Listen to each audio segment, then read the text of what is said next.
Hey, and welcome to the latest video blog. We're going to get right into the questions after I tell you how to get in touch. First of all, the Twitter handle is at Driving with Zack. You can go to Motormouth Canada, the Facebook page. A lot of questions coming in that way. And of course, you can leave comments here, but it's easier if you go on Twitter and on Facebook. Plus, you get notifications either way on Facebook or Twitter when there's new posts, when there's new videos, and all kinds of new things. So those are the best ways to stay in touch with what's going on. So the first one is Gianfranco, and it says, why are diesel prices in Canada higher than gasoline if diesel is cheaper to produce? And it's true. Diesel is a less refined product, and that's why diesel actually goes farther. For every liter of fuel or every gallon of fuel, you get more mileage out of it because it's got more carbon in it. It's a denser form of fuel. It's less refined. So you would think if it takes less refinery time, it should actually cost less. Now, before we had this massive drop in oil prices and gasoline prices, gasoline and diesel fuel in Canada was about the same. And we're starting to see the diesel prices falling, not to the same level as the ultra low gasoline prices, but diesel, I think, will slowly fall down to about the same price as gasoline. Now, the one thing you have to remember, if you're buying a car that requires diesel, usually the gasoline version is a premium product, Mercedes, BMW, what have you. And those cars, if they're gasoline, require premium fuel. So if you look at the premium cost of diesel, the premium cost of gasoline, compare it to diesel, it's about the same. And this leads into the next question from Marcus from Germany. And he says, I like your YouTube videos. They are so incredibly entertaining. Who knew? And your pronunciation is so good. It's understandable for us folks in Germany. So very good. Dankeschön. Thank you for that. No, thank you for that. I've got a question. I know from my trips to the US, and I hear from my friends that diesel engines are not really popular. Is it the same in Canada? Best regards from Marcus. Well, it is different here in Canada. Canadians do buy way more gasoline, way more diesel vehicles and gasoline vehicles than they do in the United States. And I'll give you a couple of examples. Mercedes-Benz with their big SUVs, the ML and the GL, what have you, if they have one on the lot that's diesel and they have one on the lot that's gasoline, about 80% of the time people go for the diesel. So 80% of those, the X5 from BMW and the ML from Mercedes-Benz, are diesel. It's almost the exact opposite in the United States. About 80% of Americans will go for gasoline and only 20%. And the reason is, back to the first question, diesel has been more expensive in the United States than it has been in Canada relative to the price of gasoline. But hopefully the situation in Canada is going to change. So thanks a lot from Germany. Eric Bazuglo says, Zach, would you recommend for my daughter's very first car, a 2011 Volkswagen Jetta, a 2010 Mazda 3 for you Americans, or a 2009 Rabbit? I'd go Mazda 3. The Jetta is not as refined as the current model in 2014 and now 2015. They made a lot more of advancements.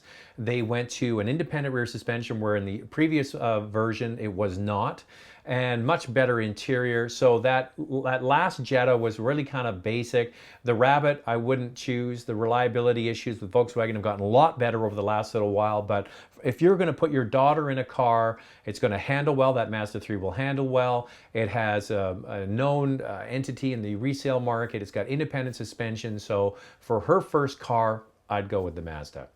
February's very own is the handle, and it says, hey, Zach, how can Toyota cost effectively manufacture rear-wheel drive and front-wheel drive platforms for Toyota and Lexus, but Acura and Honda can't? Well, that's not true.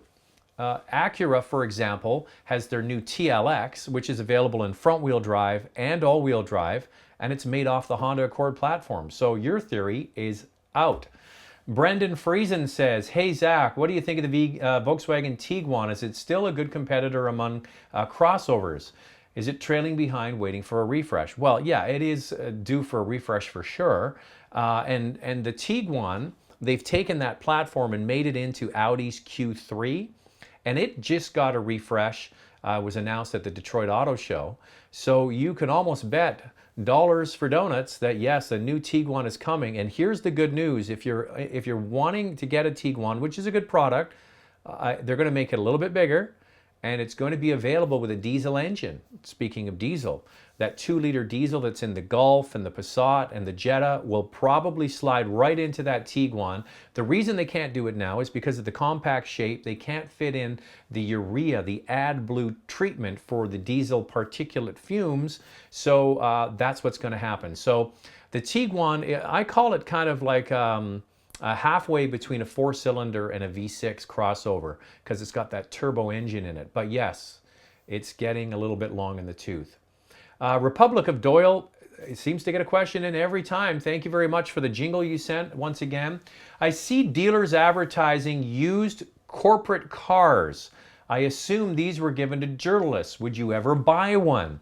Now, what happens with the cars that I get to drive and all of my journalist pals who test drive cars for a living, when the car gets about 8, 9, 10,000 kilometers on it, it goes, see, these cars are owned by the company. We'll pick, what was the last question about? Tiguan, for example. Volkswagen will put, 8, 10,000 kilometers on it. They own the car. Volkswagen Canada, Honda Canada, Toyota Canada.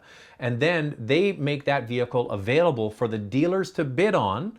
And when they bid on that car, it then goes out to the dealer, and the dealer sells it to the public as a corporate car. So a corporate car could have been an auto journalist car. It could have literally been an executive at the company drove one. It could have been any number of vehicles that the company has used throughout the year and is then sold on to dealerships. Would I buy one? I have bought one. Years ago, 1998, my wife was in sales, starting out in her sales career, and we got a Honda Accord from Honda Canada. They gave us a great deal on it. It had about 8,000, 9,000 kilometers on it, and she drove it for a few years, and it was absolutely perfect. My cameraman for driving television, he just bought one of the auto journalist test cars, which was a Toyota Highlander Hybrid. Toyota Highlander Hybrid, it's not easy to remember. He just got one. It had about 8,000, 9,000 K on it as well. He's very happy with it. So corporate cars have to have gone through kind of a refurbishing process, but there are some good deals out there. I would stick with vehicles that are just sort of average, right? Honda Accord, Toyota Camry, Highlander Hybrid. If you're talking about a high performance Mustang GT, some kind of high performance car, probably take a pass on that, because people like me will beat the hell out of those. All right, Muhammad Ali An says, hey Zach, love your videos, drive a GLK 350 Mercedes.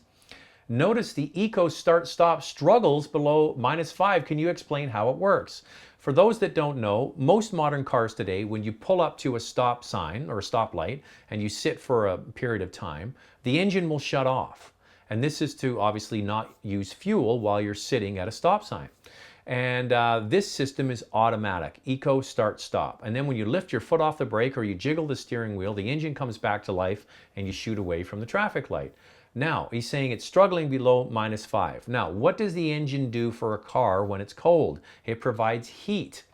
And the engine needs to be at a certain temperature in order to provide the maximum amount of filtration from the catalytic converter. So when the engine is running, gases come out of the exhaust in through the catalytic converter. That's the thing is about that big or so, and it has to be hot in order for it to burn off all of the excess particulate and fumes before it goes out the back into the atmosphere.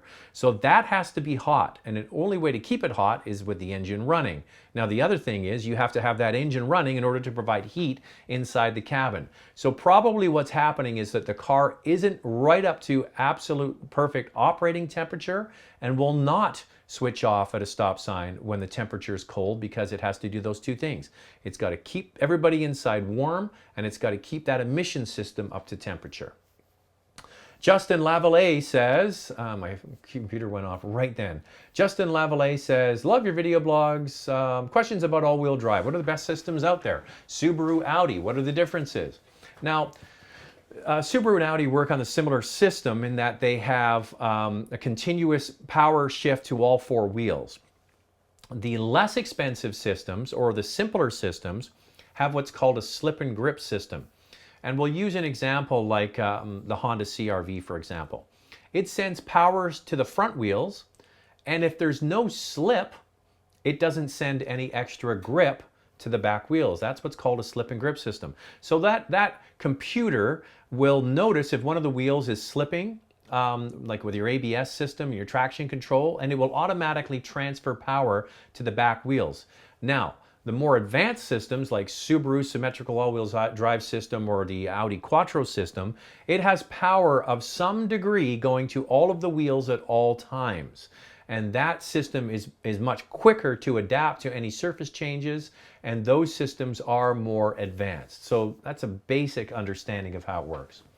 Travis Powell writes, hey Zach, thanks for the Q&A. They're fantastic. I'm considering a 2015 Honda Civic SI Coupe, okay?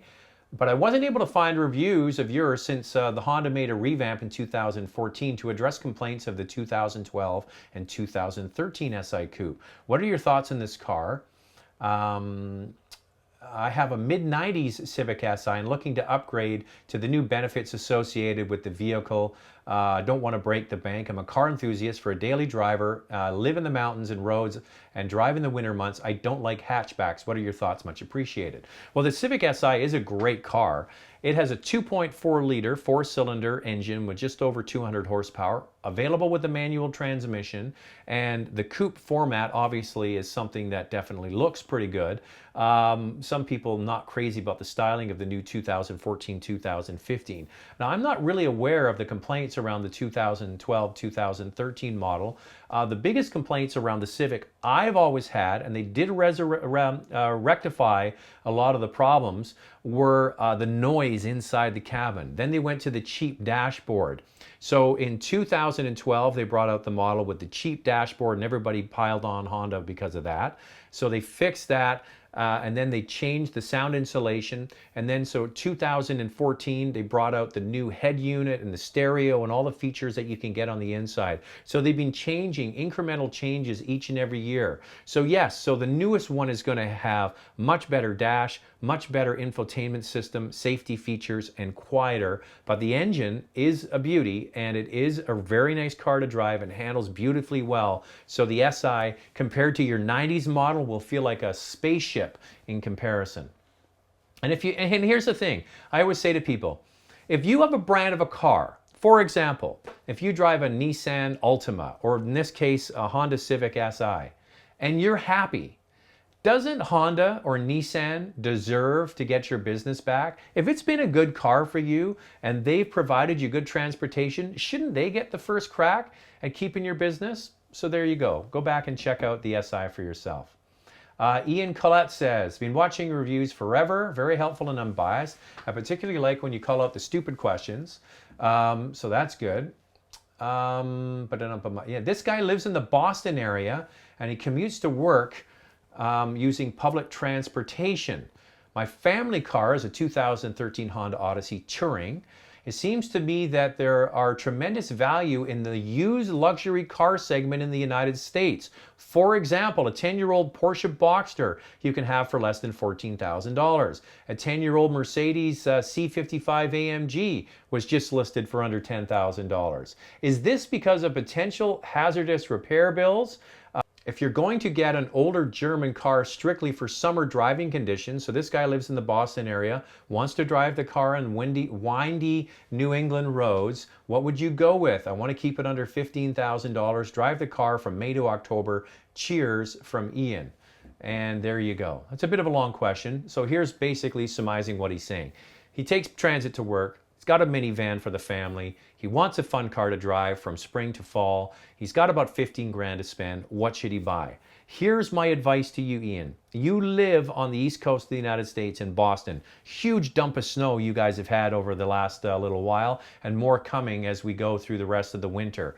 My brother bought a minivan that was came out of Boston. It had all kinds of corrosion issues on the wheel and what have you. If you are looking for a 10-plus-year-old premium German car, I would look to places like California, to Oregon, to Arizona, to Florida, to Texas, where they don't have those harsh environments that you have in the Northeast. So if you're going to look for a car, look for one that's farther away, that hasn't been beaten up with salt. One of the best areas in all of the United States is Oregon. because Oregon has a fairly temperate climate, very similar to British Columbia where I live, but they don't have the harsh sunlight that you're going to get in Florida and Arizona and Texas, where the cars, the paint can be faded, the dash can be faded. So that's a very nice place. Washington State would be another good place to look. Cars that have not been beaten up, by the environment and the sunshine. Then get an independent mechanic to inspect it. But if you're looking at an older German car, the reason why these vehicles have become so inexpensive is because there is a big question mark about how is it going to be for maintenance. So do your due diligence, get it fully inspected, and have somebody go over it with a fine-tooth comb. You can find some very nice products. So what would I choose? Boxster would be a very good example of a car that would be a lot of fun. A C55 AMG, it's such a beautiful engine, but could be such a nightmare. And those older Mercedes-Benz did have electrical issues. So yeah, you're kind of barking up the right tree there with the Boxster. That would be a very, very solid car to buy. You know what's another great car? A lot of people look past it because it's looked at as a chick car. But if you want a bulletproof, fun to drive car on the weekend in the twisty roads and will steer you right all day long every day, is a Mazda Miata. Oh wait, he's from Boston. A Mazda Miata or an MX-5. So there you go. Thanks to everybody. I've been going on a bit here, so I just want to let you know that Motormouth Canada is the Facebook page, and at Driving with Zack. Keep the questions coming. I'll keep the answers coming. Thanks for watching, and go Seahawks.